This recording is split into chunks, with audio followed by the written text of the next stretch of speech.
Researchers recently got a look at a star turned inside out. They knew they were looking at the stuff of life itself. The story begins just after the Big Bang 13.7 billion years ago. According to modern cosmology, the newborn universe was made entirely of the three simplest atoms: hydrogen, helium, and small amounts of lithium. The cosmos was devoid of stars, and very likely devoid of life as well. A quick glance around the room is proof that times have changed. Light elements that filled the early universe are rare on Earth, while our planet and we ourselves consist mainly of heavier stuff like oxygen and carbon, which were missing at the dawn of cosmic history. The difference is star formation. A little more than 13 billion years ago, the first stars collapsed from clouds of hydrogen and helium. As gravity drew the gas inward, temperatures reached levels that triggered nuclear fusion, the same process that powers our sun today. In a stellar fusion reactor, hydrogen and helium are smashed together to build up heavier elements such as carbon, nitrogen, oxygen, and iron. Since then, heavy elements have been forming in stars throughout the universe. Supernova explosions presumably did the rest, flinging their contents far and wide, seeding galaxies with the atomic building blocks of life.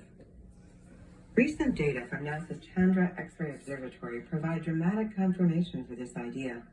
Researchers Una Wang of the Goddard Space Flight Center and John Lamming of the Naval Research Laboratory used Chandra to map elements in the debris of a supernova known as Cassiopeia A. Cass A for short. Cass A is located about 11,000 light-years from Earth.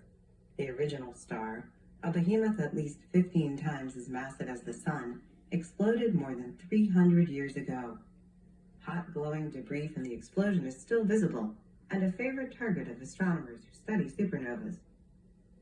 The researchers scanned Cass A using Chandra's advanced CCD imaging spectrometer.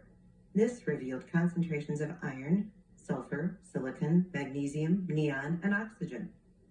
Comparing a chemical model of the original star to the actual distribution of elements seen today, they realized something amazing. When the star exploded, it turned itself inside out.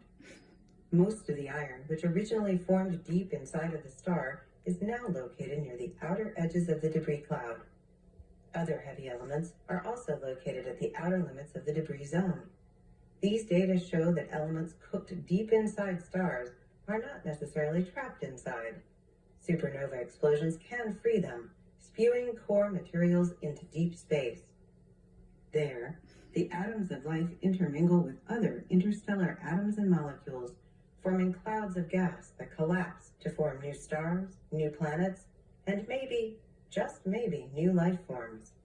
We are star stuff, after all. For more news about stars and star stuff, visit science.nasa.gov.